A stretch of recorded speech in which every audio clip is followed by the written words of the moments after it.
உரிமை களம் பார்வையாளர்கள் அனைவருக்கும் வணக்கம். இன்னைக்கான அரசியல் களத்துல எது சம்பந்தமாக விவாதிக்க போறோம் அப்படின்னா, இந்த திமுக கொத்தடிமைகள் இருக்காங்க தெரியுமா? இந்த கொத்தடிமைகளுடைய மனநிலை என்பது ஒரு பண்ணையார்த்தன சிந்தனை மனநிலை. அவங்க ஒரு விஷயத்த சரின்னு சொல்றாங்க அப்படின்னா இங்க இருக்கிற எல்லா கட்சிகளும் சரின்னு சொல்லணும். அவங்க ஒரு விஷயத்த தவறுன்னு சொல்றாங்க அப்படின்னா இங்க இருக்கிற எல்லா கட்சிகளும் சேர்ந்து ஆமா இது தவறுங்கன்னு சொல்லணும். ஸோ அப்படி யாராச்சும் தவறி போய் வேறு விதமா கருத்துக்களை சொல்லிட்டாங்க அப்படின்னா உடனே அவங்களுக்கு ஏதாச்சும் ஒரு முத்திரை குத்துவது, சங்கி முத்திரை குத்துவது, பாஜகவுடைய கைக்கூலி அப்படின்ற மாதிரி முத்திரை குத்துவது, என்னென்ன முத்திரையோ குத்துவாங்க இந்த திமுகவுடைய கொத்தடிமைகள்.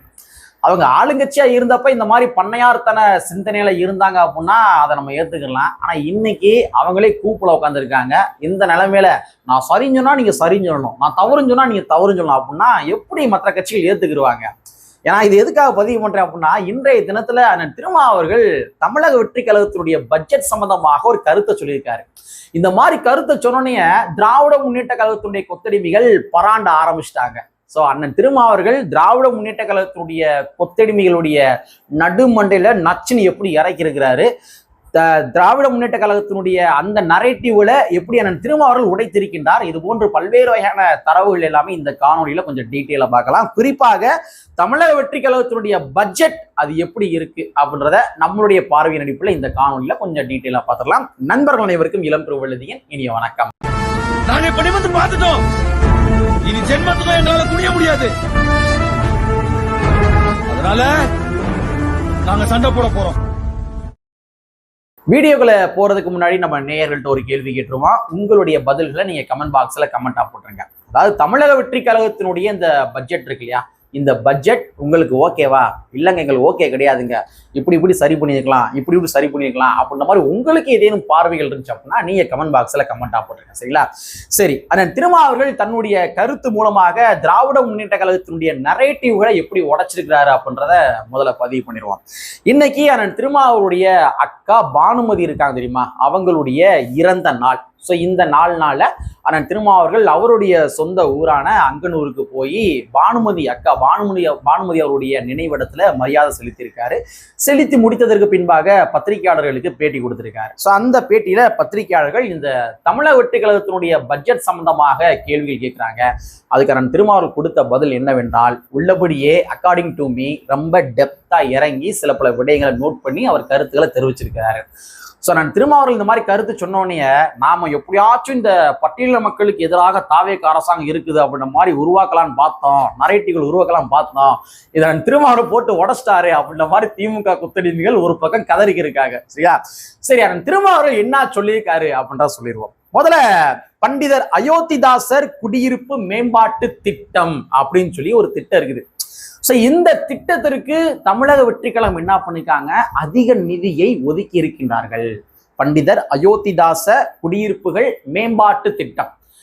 இந்த திட்டத்துக்கு எனக்கும் ஒரு மிகப்பெரிய ஒரு நெருக்கம் இருக்குது. அது என்ன அப்படின்னா, மதுரை மாவட்டத்துல மேலவாசல் என்று சொல்லப்படுகின்ற ஒரு பகுதி. அந்த பகுதியில அந்த குடியிருப்பை சுத்தி வெறும் வாய்க்காலா இருந்துச்சு, காவா தண்ணியா இருந்துச்சு. அந்த பகுதி முழுவதுமே ரொம்ப அசுத்தமா இருந்துச்சு.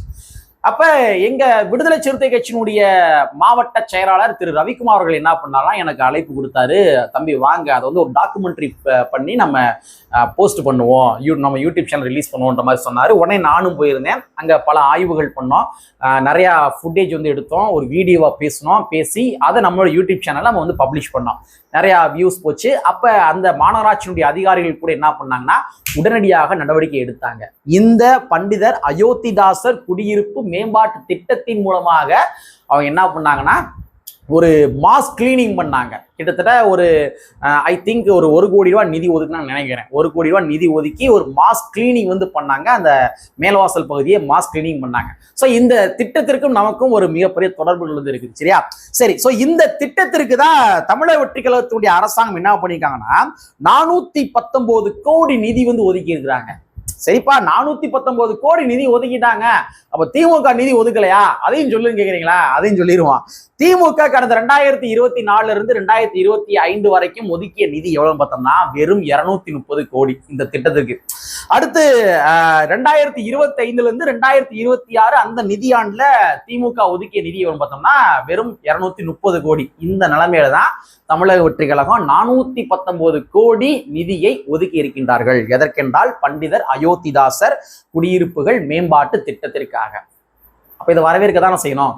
ஆனால் திருமாவர்கள் அதற்காக தான் பண்டிதர் அயோத்திதாசர் குடியிருப்பு மேம்பாட்டு திட்டத்திற்கு கூடுதல் நிதி ஒதுக்கி இருக்கின்றார்கள். இதை நான் வரவேற்கின்றேன் என்பதாக கூறியுள்ளார்.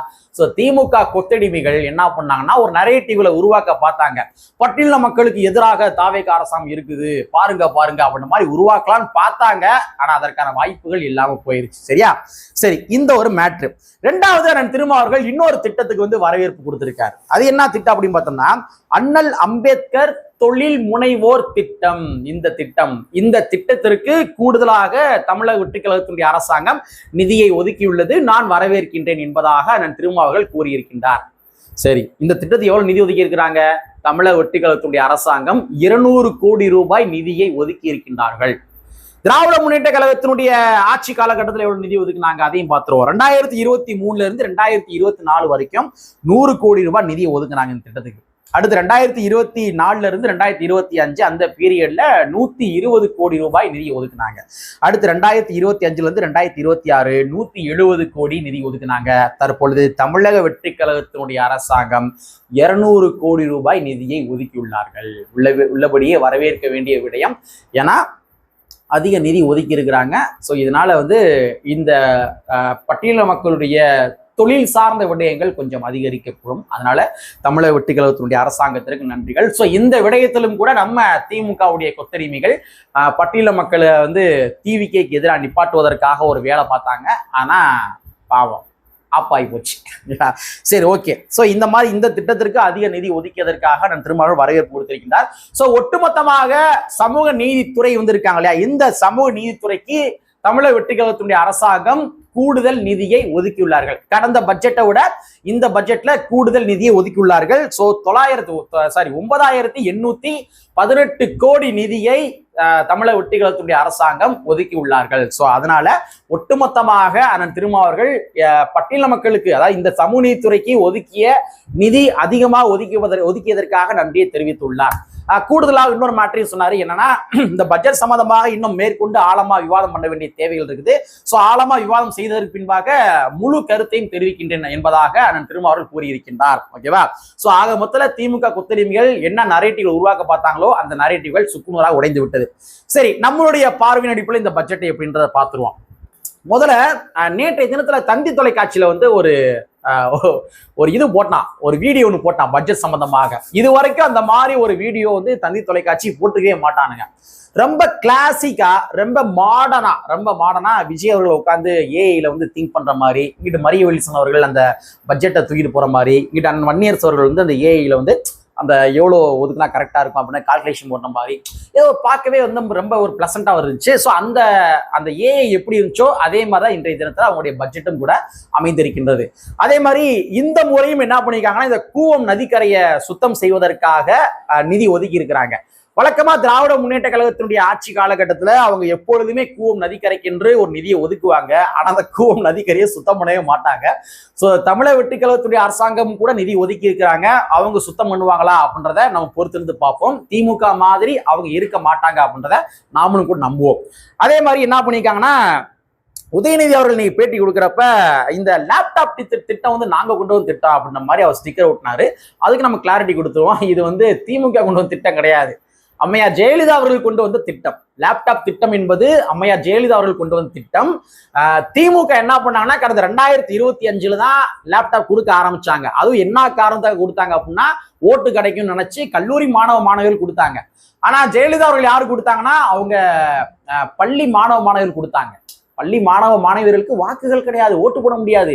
இருந்தாலும் கூட எஜுகேஷன் பர்பஸுக்காக அவங்க என்ன பண்ணாங்கன்னா லேப்டாப் கொடுத்தாங்க. ஆனா திமுக ஓட்டுகளை கணக்கு பண்ணி என்ன பண்ணாங்க, கல்லூரி மாணவர்கள் கொடுத்தாங்க. சரிங்களா?